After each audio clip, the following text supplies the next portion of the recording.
My own son was selling my house while I was in the hospital recovering from heart surgery. He thought I was too weak to stop him and told everyone I was incapacitated. But when I arrived at my house with the stitches still visible, I said just 3 words that destroyed his life and cost him everything. But before I tell you what I did, subscribe to our channel so you don't miss any of the incredible stories we tell here. I never imagined that surviving a widowmaker heart attack would be the easy part. At 52, I thought I understood loss. Harold's sudden death 3 years ago had taught me about grief, about rebuilding, about finding strength I never knew I possessed. My architectural restoration business had become my salvation. Each Victorian house I brought back to life, somehow healing a piece of my own broken heart. But lying in that pre-op room at VCU Medical Center, watching my son Marcus pace beside my gurney, I felt a different kind of fear creeping in. Not fear of death. I'd made peace with that possibility when the crushing chest pain first hit. This was fear of what I saw in Marcus's eyes when he thought I wasn't looking. There was calculation there, a strange mix of concern and anticipation that my morphine-clouded mind couldn't quite process. Later, I would realize that what I'd mistaken for worry about losing his mother was actually excitement about inheriting her assets. The anesthesia mask descended over my face, and my last conscious thought was a prayer that we'd both survive whatever came next. The heart attack had struck without warning on a crisp October morning, just as Richmond's historic district was reaching peak autumn beauty. I'd been reviewing restoration plans for a 1890s brownstone when the elephant landed on my chest.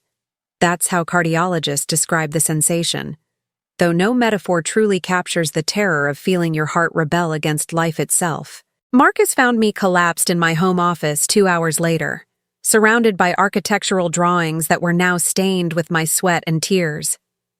The paramedics said those 2 hours might have made the difference between full recovery and permanent damage.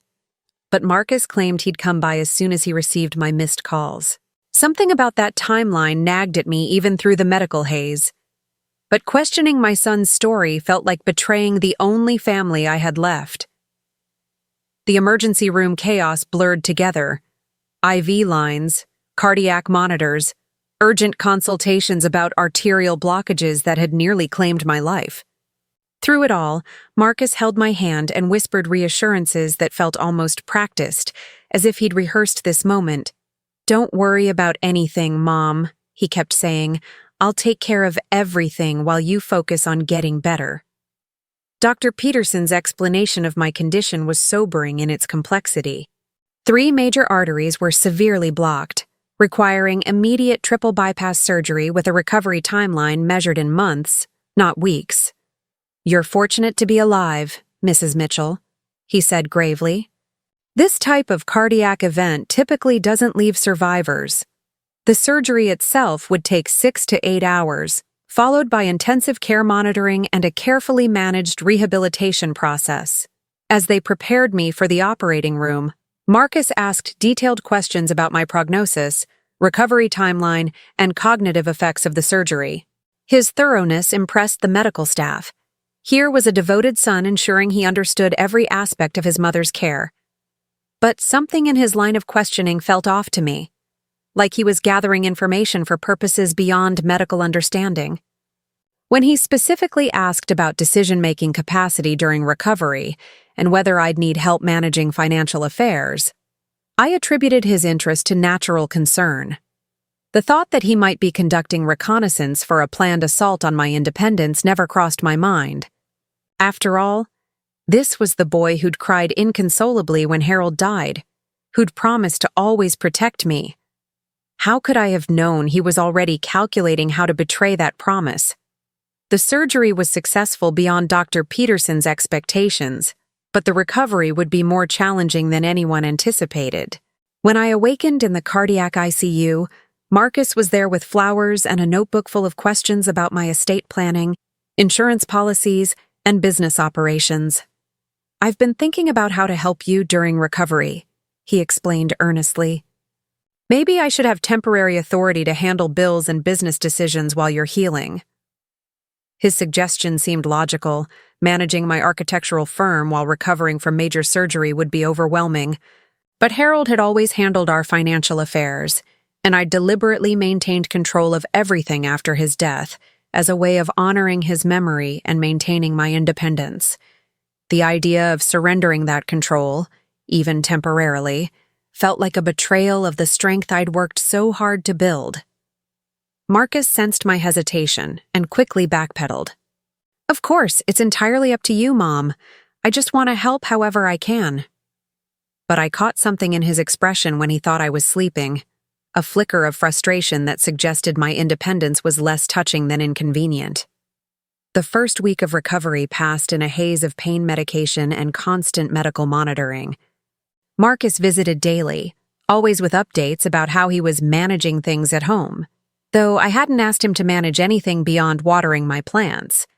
He seemed particularly interested in my mail, volunteering to sort through what he called non-essential correspondence to prevent stress during my recovery.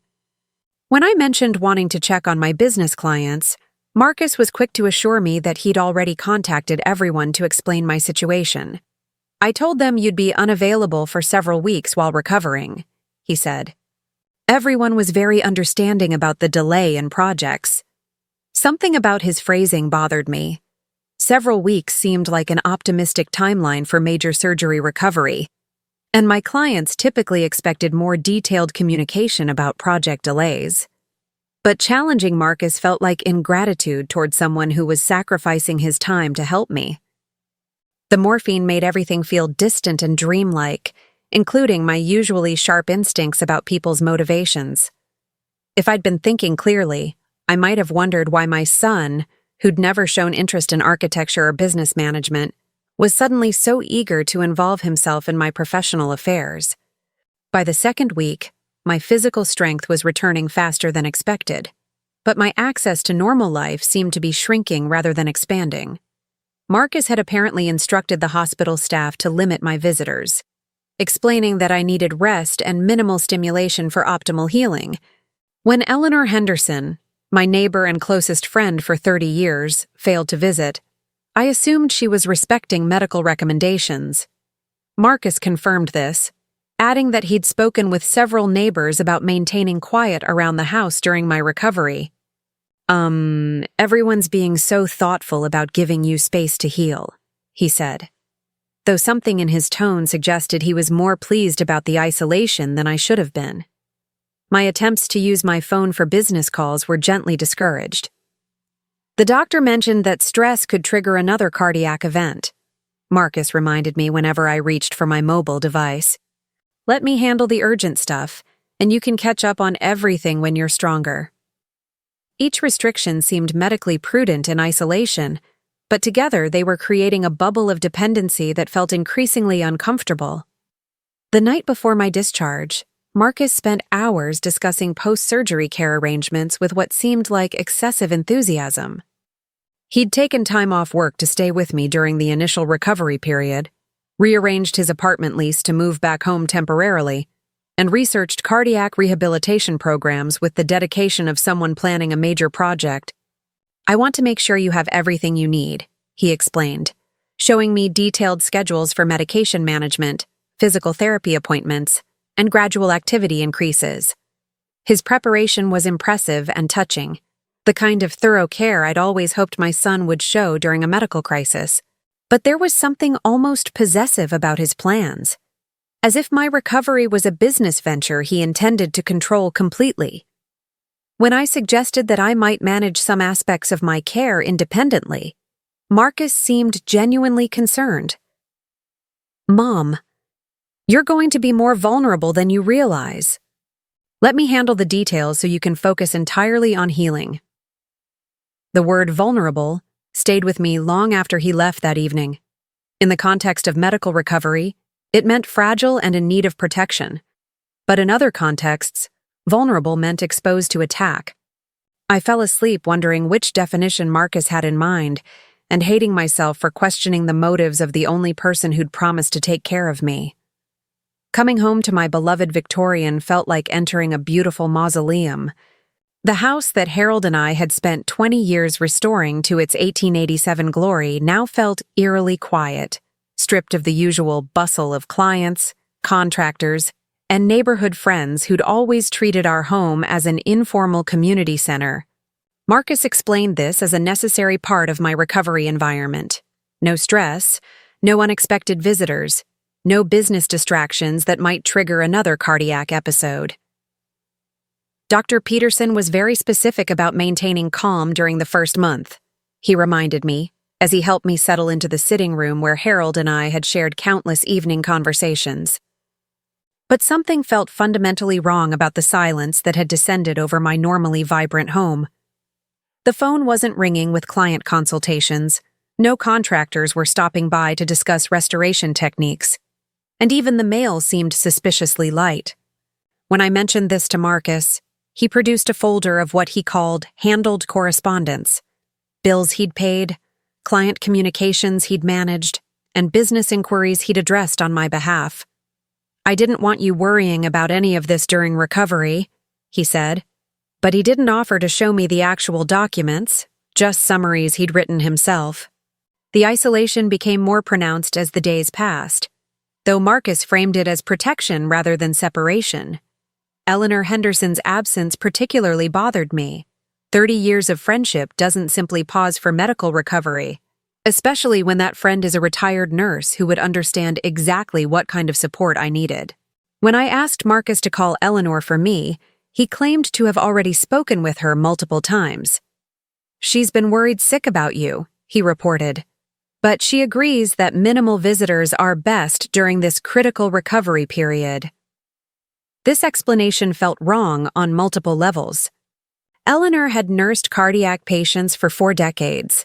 She would know that social isolation was counterproductive to healing, not beneficial. Moreover, she'd never been one to accept secondhand medical information without speaking directly to the patient. When I insisted on calling her myself, Marcus seemed genuinely distressed. Mom, I think the medication might be affecting your memory more than you realize. Eleanor is out of town caring for her sick sister in North Carolina. I've mentioned this several times. But I had no recollection of these conversations, and Eleanor's routine was as predictable as sunrise. She never traveled during October, which was peak restoration season in Richmond's historic district. My business communications had apparently been streamlined for my protection, though the details of this streamlining remained frustratingly vague. Marcus claimed to have contacted all my active clients to explain my medical situation and provide realistic timelines for project resumption. "Everyone's been incredibly understanding," he assured me. "The Morrison restoration can wait until spring, the Belmont Avenue project team is perfectly happy to pause until you're ready, and Mrs. Chen said the museum renovation isn't urgent anyway." But these responses didn't align with what I knew about my clients, personalities, or project timelines. Mrs. Morrison was notoriously impatient about delays. The Belmont project had strict historical society deadlines, and Mrs. Chen's museum had scheduled a grand reopening that would be impossible to postpone. When I asked to review the actual client communications, Marcus deflected with medical concerns. "Your blood pressure spikes every time you think about work," he observed. "Let's wait until your next cardiology appointment to discuss business details." But my blood pressure monitor showed perfectly normal readings, and my stress levels were actually higher when I couldn't access information about my life's work. The financial arrangements Marcus had implemented seemed comprehensive but curiously opaque. He'd assumed responsibility for paying household bills, managing bank deposits, and handling what he called routine financial maintenance during my recovery. "I set up automatic payments for everything," he explained, showing me a neat folder of organized statements and payment confirmations. "Your mortgage, utilities, insurance premiums, business expenses, everything's handled electronically now so you don't have to worry about missed payments affecting your credit." This level of organization was impressive and seemingly helpful, but it also meant I had no direct contact with my financial institutions or awareness of my account balances. When I suggested reviewing the arrangements to understand the new systems, Marcus seemed hurt by my apparent lack of trust. "I'm just trying to help, Mom.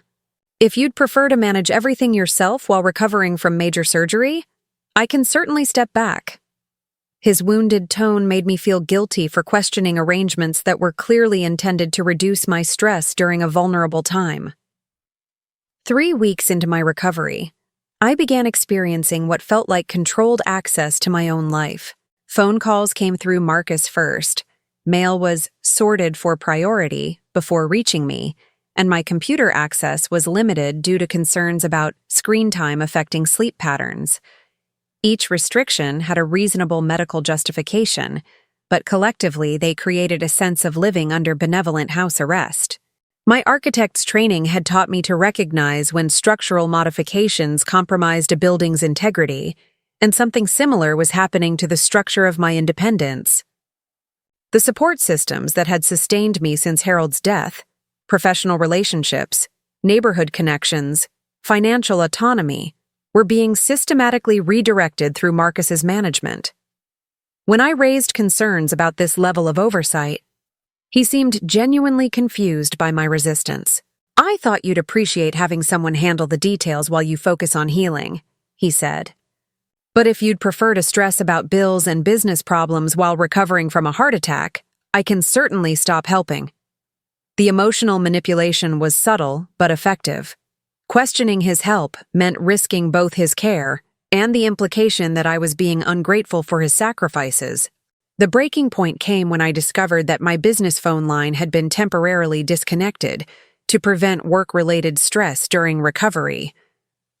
Marcus presented this as a medical recommendation, complete with official-looking documentation from my cardiac rehabilitation team about avoiding professional pressures during the critical first month. But when I called the rehab center directly to clarify this recommendation, they had no record of advising business communication restrictions. "Moderate professional engagement is actually beneficial for cardiac recovery," the program director explained. "Isolation and loss of purpose can lead to depression, which significantly impairs healing." This contradiction between Marcus's claims and actual medical advice triggered the first serious doubts about his motives. When I confronted him about the discrepancy, his explanation was smooth but somehow unsatisfying. "There must have been some miscommunication between the medical offices," he suggested. "I was probably being overly cautious based on my understanding of their recommendations." But his willingness to disconnect my business line without consulting me suggested a level of control that went beyond medical caution into something that felt more like financial manipulation. The night I attempted to access my business banking online became a watershed moment in understanding my true situation. Every password had been changed, every security question updated, and my access completely blocked by what appeared to be enhanced security protocols. Marcus's explanation arrived before I'd even finished expressing my confusion. "The bank recommended additional security measures after your hospitalization," he said, producing official-looking correspondence about identity theft risks for medical patients. "I worked with their security department to protect all your accounts until you're fully recovered and can update everything yourself." The documentation looked legitimate, complete with bank letterhead and medical privacy language. But my decades of experience with financial institutions told me these procedures were excessive and unnecessarily complex. More disturbing was Marcus's apparent familiarity with banking security protocols and his detailed knowledge of my account structures, information he'd never had reason to possess. When I announced my intention to visit the bank in person to clarify these arrangements, Marcus seemed genuinely alarmed. Mom, you're not cleared for driving yet, and the stress of dealing with financial bureaucracy could literally trigger another heart attack. Can't this wait until your next cardiology clearance?" But something in his urgency suggested that waiting was exactly what I couldn't afford to do. The foundation of my independence was being systematically dismantled, and I was running out of time to prevent its complete collapse. The truth arrived like a second heart attack, sudden, devastating, and impossible to ignore. Eleanor Henderson stood on my doorstep at 7 in the morning. her face pale with exhaustion and her voice trembling with barely controlled anger. "Lorraine, honey, I just got back from North Carolina and found something that's going to break your heart," she said, stepping into my hallway without her usual polite hesitation. "I bet you need to know what's happening before it's too late to stop it." She handed me her phone, and there it was. My house, our house, Harold's, and my life's work, listed for sale on Marcus's real estate website. The photographs were professional and beautiful, showcasing every detail we'd lovingly restored over 2 decades. But the listing description felt like reading my own obituary. Reluctant sale due to owner's declining health and family obligations. Immediate possession available for qualified buyers. Declining health, family obligations. I was recovering from surgery, not dying from dementia. The asking price of $2.8 million was accurate, but seeing it displayed like a commodity for strangers to purchase felt like watching my marriage, my history, and my future being auctioned to the highest bidder. Eleanor's investigation had been thorough and heartbreaking in its revelations. She'd returned from North Carolina 3 days earlier to find multiple voicemail messages from concerned neighbors asking about the for sale signs and showing appointments at my house. When she'd tried to call me directly, she'd been told by Marcus that I was having a difficult recovery and couldn't accept calls. Her nursing instincts had immediately triggered alarm bells. Patients don't improve through isolation, and families don't make major property decisions during acute medical recovery. She'd spent 2 days making discreet inquiries throughout the neighborhood, discovering that Marcus had been telling different stories to different people about my condition and his authority to act on my behalf. Some neighbors had been told I was developing early dementia as a complication of the surgery. Others heard that I'd decided to move to assisted living and needed to liquidate assets quickly. The most disturbing version claimed I'd specifically asked Marcus to handle the sale because I couldn't bear the emotional burden of letting go of Harold's memory. Each story was crafted for its audience, but all painted me as mentally incompetent and Marcus as the responsible family member managing an unfortunate situation. The medical documentation Marcus had been using to justify his authority was even more disturbing than the real estate listing. Eleanor's nursing experience allowed her to immediately identify the psychiatric evaluation, claiming my cognitive decline as medically fraudulent. The assessment was supposedly conducted during my hospital stay, but the dates overlapped with my surgery when I was unconscious and intubated for 6 hours. The diagnostic codes were outdated. The terminology was inconsistent with current dementia assessments, and several symptoms listed were actually impossible given my surgical timeline. "Honey, this document is complete fiction," Eleanor said gently. "Whoever created this either knows nothing about medical assessments or assumes no one will fact-check their work." The letterhead appeared official, complete with state medical board certification numbers. But when Eleanor called the licensing board, no such provider existed at the address listed. Marcus had either commissioned this fraud from a professional forger or created it himself. But either way, he'd committed multiple felonies to support his claims of my incompetence. The timeline for the property sale was accelerated in a way that suggested careful planning rather than opportunistic greed. Showing appointments had been scheduled throughout the week, with serious buyers already expressing interest in immediate cash purchases. The listing had been active for only 5 days, but Marcus had apparently been laying groundwork for weeks before putting the house on the market. Neighbors reported that he'd been asking questions about property values, market conditions, and selling timelines since shortly after my surgery. Real estate professionals in the area had been contacted about preparing for a potential family sale due to changing medical circumstances. Most disturbing was the discovery that Marcus had already retained a closing attorney and scheduled a tentative closing date for the following week, less than 10 days away. This wasn't impulsive decision-making driven by my medical crisis. This was a premeditated scheme that had simply been waiting for the right opportunity to implement. My heart attack hadn't created Marcus's plan to steal my house. It had merely provided the perfect cover story for a theft he'd been organizing for months. Eleanor's most shocking discovery came from her conversation with Detective James Thompson.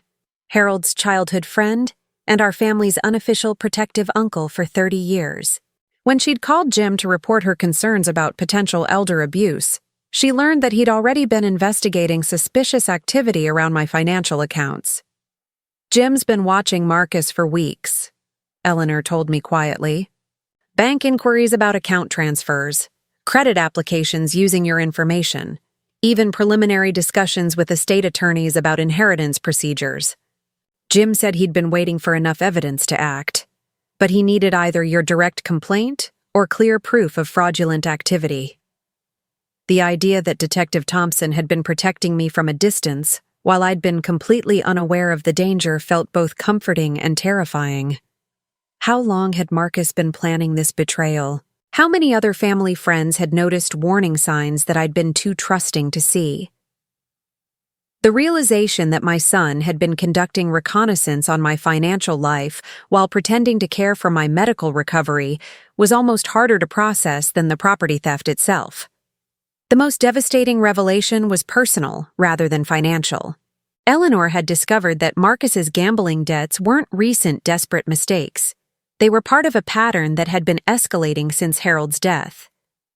Local bookmakers confirmed that Marcus owed approximately $180,000 to multiple creditors, with interest accumulating daily and threats becoming increasingly serious. But the debts weren't just sports betting losses.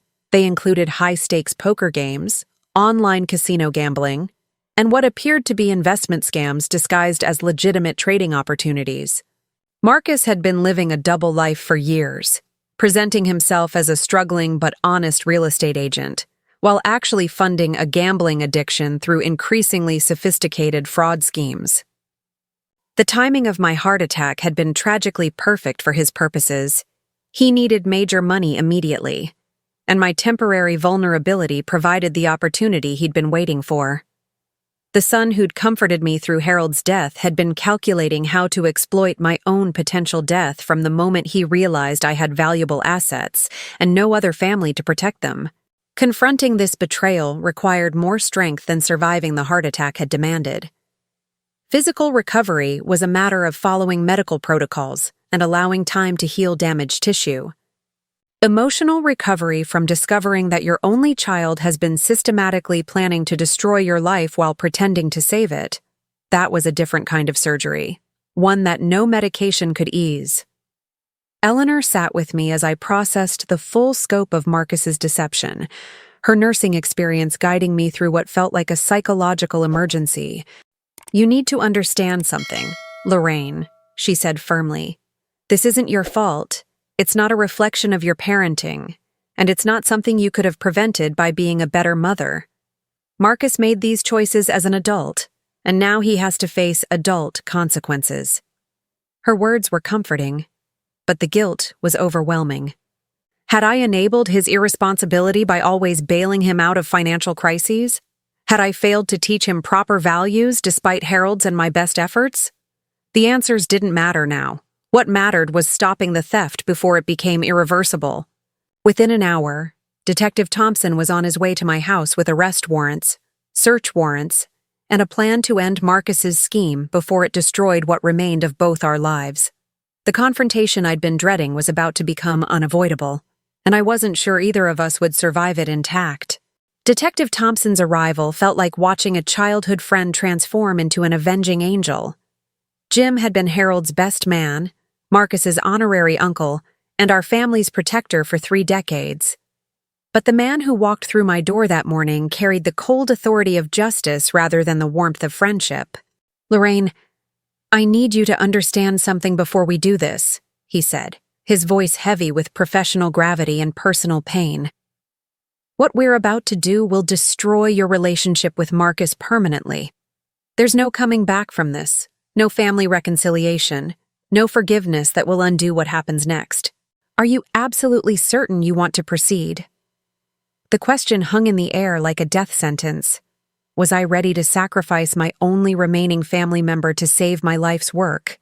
Was protecting my independence worth losing my son forever? But the alternative was allowing Marcus to steal everything Harold and I had built while using my love for him as the weapon of my own destruction.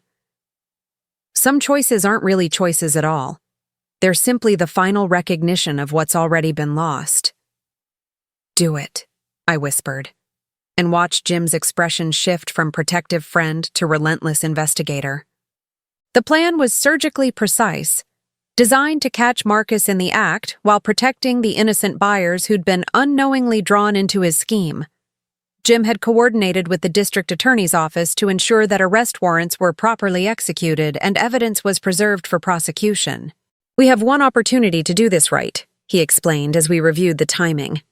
"Marcus can't know we're coming. He can't have time to destroy evidence or create new lies, and the buyers need to witness his arrest so they understand they're victims rather than participants." The weight of orchestrating my son's destruction was almost unbearable. But the alternative was allowing him to complete the theft that would leave me homeless and financially ruined. As we prepared to leave for what felt like a military operation rather than a family confrontation, I caught a glimpse of myself in the hallway mirror, a 52-year-old woman in surgical recovery clothes, about to destroy her only child to save her own life. The reflection looked like someone I didn't recognize, someone harder and more desperate than I'd ever imagined becoming. The drive to my own house felt surreal, like traveling to a crime scene that happened to be my home.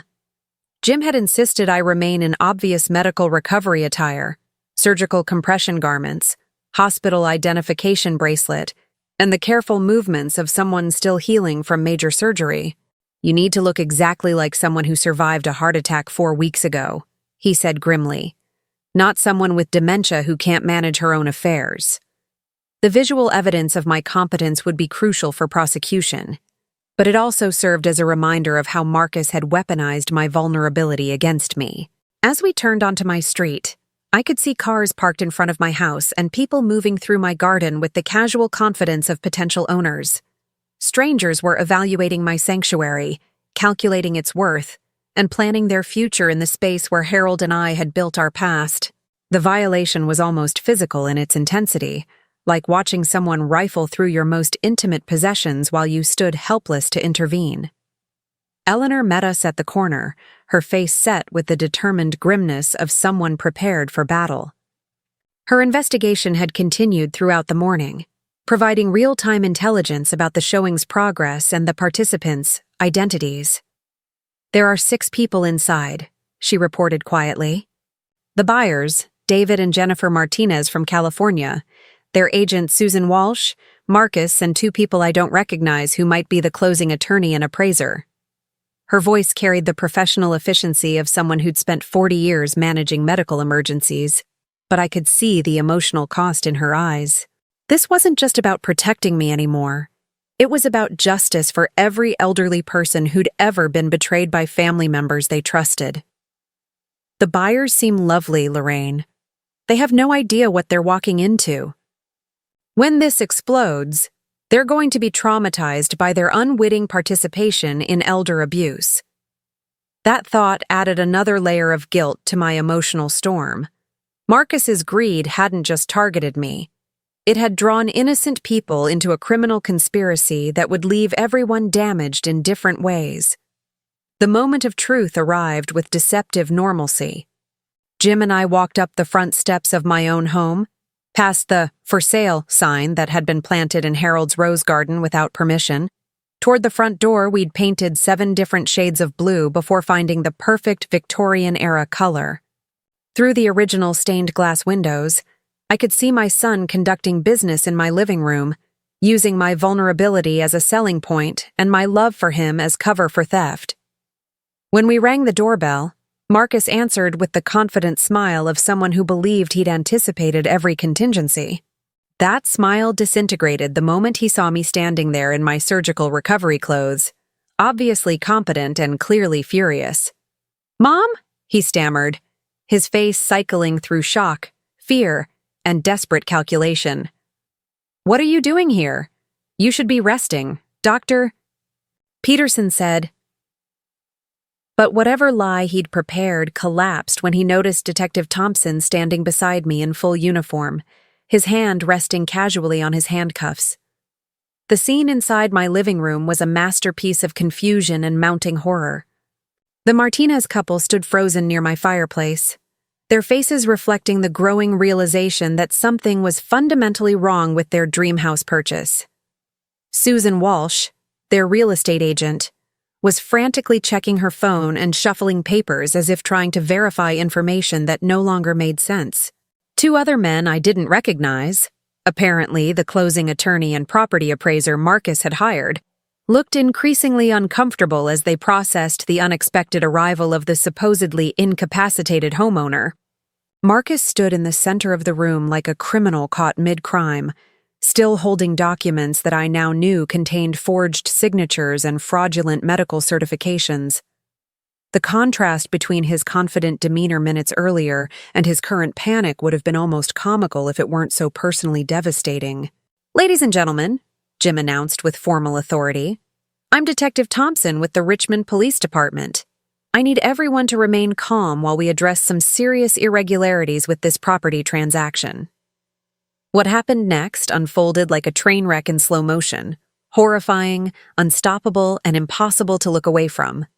Marcus attempted to maintain his facade, launching into an explanation about my unexpected improvement, and how wonderful it was that I felt well enough to visit the house. "This is actually perfect timing," he told the bewildered buyers, his voice cracking with desperation. "Mom can answer any questions about the restoration work directly." But his words sounded hollow and frantic, like someone trying to convince himself as much as his audience that reality hadn't just collapsed around him. The Martinez couple exchanged alarmed glances, clearly sensing that their American dream was transforming into a nightmare they couldn't understand. Susan Walsh was backing toward the door, probably calculating the legal and professional risks of being associated with whatever was happening. And I stood there watching my son's carefully constructed lies crumble in real time, feeling simultaneously vindicated and destroyed. When I finally spoke those three words, identity fraud, arrest, directed clearly at Detective Thompson, the effect was immediate and catastrophic. Jim stepped forward, his handcuffs emerging as he began the arrest protocol that would end Marcus's scheme and our relationship forever. "Marcus Mitchell, you're under arrest for identity theft, elder abuse, real estate fraud, and conspiracy to commit grand larceny." The Miranda rights that followed hit Marcus like physical blows, each word destroying another piece of his future. And I watched my only son being handcuffed in the living room where he'd opened Christmas presents for 28 years, knowing that I'd chosen justice over motherhood and that both of us would live with that choice for the rest of our lives.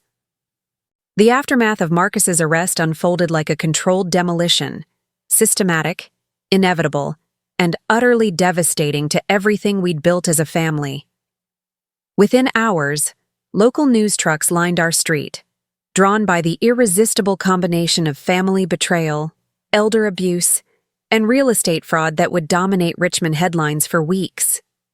The story had everything reporters craved: a trusted son exploiting his heart surgery mother, forged medical documents, millions in stolen property, and an arrest that read like a crime drama. Marcus's professional reputation disintegrated within 24 hours, his real estate license suspended immediately, his employment terminated, and his name becoming synonymous with elder abuse throughout Virginia's tight-knit real estate community. But those were just the surface consequences of a betrayal that had damaged far more than careers or legal standings. The investigation that followed would reveal depths of deception and manipulation that made the house theft seem almost trivial by comparison. Detective Thompson's forensics team uncovered a criminal enterprise that had been operating in plain sight for over 2 years. Marcus's gambling addiction hadn't been a recent desperate mistake. It was a progressive disease that had consumed his judgment, his ethics, and ultimately his love for family. The financial records painted a devastating picture. $180,000 in gambling debts owed to multiple bookmakers, loan sharks who weren't known for accepting excuses, and online casinos that had systematically drained every legitimate asset he possessed. But the real shock was discovering that Marcus had been systematically stealing from elderly clients throughout his real estate career, using variations of the same medical fraud techniques he'd attempted on me. At least 6 other families had been targeted with forged medical documents, fraudulent power of attorney claims, and property thefts disguised as emergency family sales. I wasn't his first victim. I was simply the biggest target he'd ever attempted.